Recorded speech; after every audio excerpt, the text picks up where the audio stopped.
All India Muslim personal law board की ओर से वक्फ संशोधन विधेयक के खिलाफ विरोध प्रदर्शन करने पर उत्तर प्रदेश के उप मुख्यमंत्री केशव प्रसाद मौर्य ने कहा कि मैंने देखा कि all India Muslim personal law board की ओर से दिल्ली के जंतर मंतर पर विरोध प्रदर्शन किया जा रहा है।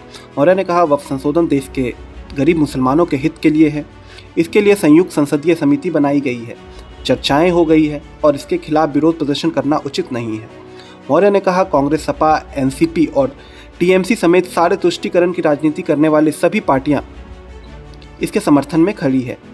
इससे मुस्लिम तुष्टीकरण की राजनीति का असली चेहरा सामने आया है। देखिए, मैंने देखा आज दिल्ली के जंतर मंतर पर all India Muslim personal law board के द्वारा प्रदर्शन किया जा रहा है। वक्फ बोर्ड का जो संशोधन का जो विषय आया है वह इस देश के गरीब मुसलमानों के हित में है।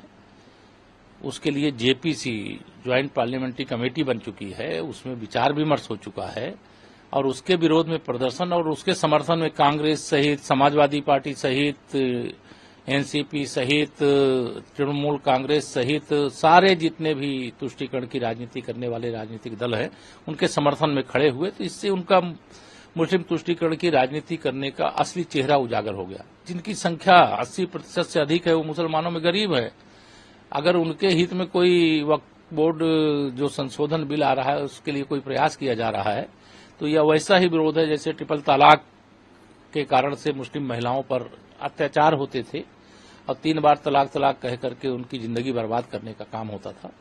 तो यह भी बहुत अच्छा प्रयास है और मैं तो इस प्रयास का स्वागत करता हूं और इस विरोध का कोई औचित्य नहीं है। जो विरोध कर रहे हैं उनको निराशा होगी और जो दल उनका समर्थन कर रहे हैं, जो नेता उनका समर्थन कर रहे हैं, उनको भी समझ में आएगा कि यह देश अब जाग चुका है। सर, सपा राष्ट्र अध्यक्ष अखिलेश यादव कह रहे हैं कि कोई योगी जैसे कपड़े पहन के